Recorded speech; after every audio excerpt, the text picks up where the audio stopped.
शुरुआत होती है वो कावेरी से होती है जो कि व्हील चेयर से उठती है और उसको उठते देखकर जो सारे परिवार वाले हो जाते हैं वो हैरान हो जाते हैं।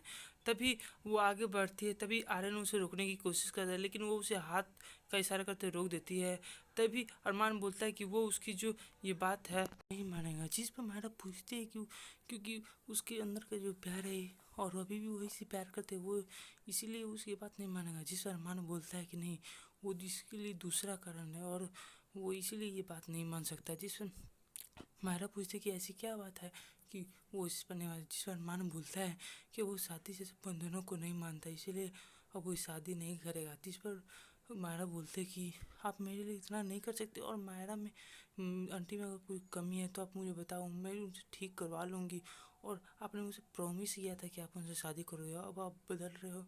तभी कावेरी विदा को डांटते हुए कहती है कि मैं जब से देख रही हूँ तब से तुम एक ही काम कर रही हो और तुमने देखा नहीं कि शादी का नाम सुनते हुए अरमान के मुंह पर कैसे कैसे दुखी हो गया और फिर वो वहाँ से चला गया।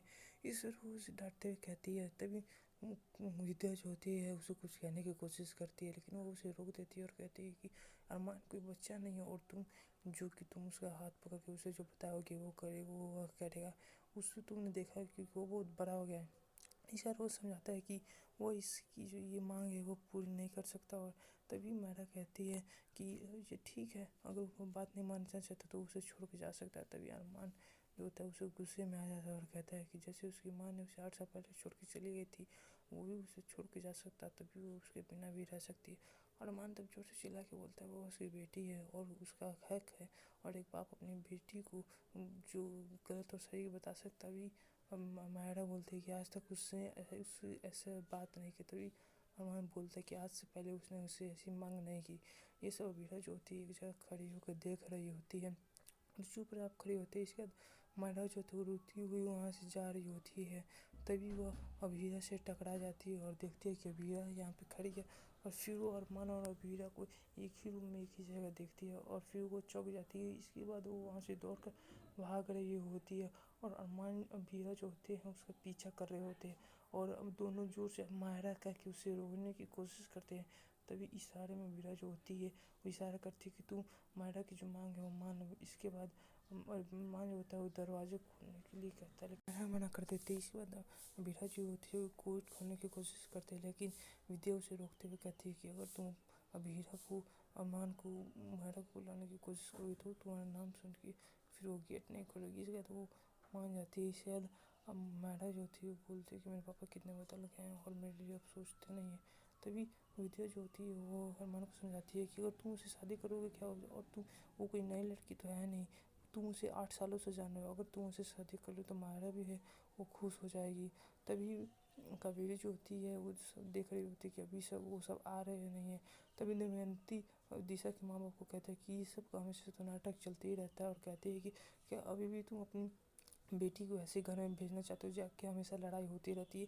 यह सुनकर उसके माता पिता जो होते हैं कुछ देर एक दूसरे को देखते और सोचते हैं। तभी कावेरी क्रिस को कहती है कि डीजे चलवाने के लिए। तभी क्रिस आके कहता है कि वो डीजे वाले जो है वो तमाशा देखने के कारण वो यहाँ से लगता है भाग गए हैं। ये सुनते हुए कावेरी जो होती है वो वहाँ से चली जाती है और फिर उसके बंदोबस्त करने की कोशिश करती है।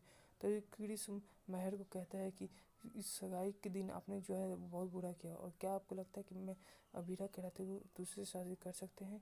इसके बाद बहुत ज़ोर से डीजे चला देती है कविता और सभी घर वाले जो होते दर्द करने लगता है।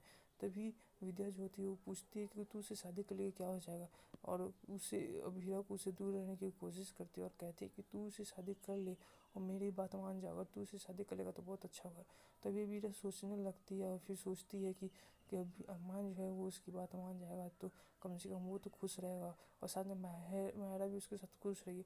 तो ये अरमान अपनी ताकत लगा गेट को तोड़ देता है और अंदर देखता है कि लाल कलर का कुछ गिरा हुआ होता है। उसे लगता है कि उसका खून है लेकिन वो ध्यान से देखता है तो महर जो होती है वो वहाँ बैठ रही होती है। फिर उससे वो जाके पूछता है कि मेरी मंकी को कुछ हुआ तो नहीं, और फिर वो भी बोलती है कि नहीं मुझे कुछ नहीं हुआ। इसके बाद वो उस मायरा को गले लगा लेती है। तभी मायरा फिर से बोलती है कि अगर वो उसके साथ नहीं रहना चाहते वो तो उसके बिना भी वो रह सकती है। तो यह अरमान जो होता है वो चौंक जाता है और कहते थे कि 8 साल पहले जिस तरह उसकी मम्मी ने उसे छोड़ा था आप भी उसकी तरह छोड़ के चले जा सकते हैं। तभी अभीरा जो होती है उसे रोकने की कोशिश करती है लेकिन अपना हाथ जो होता है वो वापस कर लेती है। और फिर वो सब सगाई की जगह पे पहुंच जाते हैं और अरमान जो होता है वो अभीरा को देख रहा होता है और सोच रहा था है कि अब मैं क्या करूं। इसके बाद अरमान महर को कहता है कि मैं तुम्हारी शादी करने के लिए तैयार हूँ। यह सुनते ही माहिरा जो होती है वो खुश हो जाती है और फिर वो झूम झूम के नाचने लगती है। और तभी अभीरा ये बात सुनकर काफ़ी दुखी हो जाती है।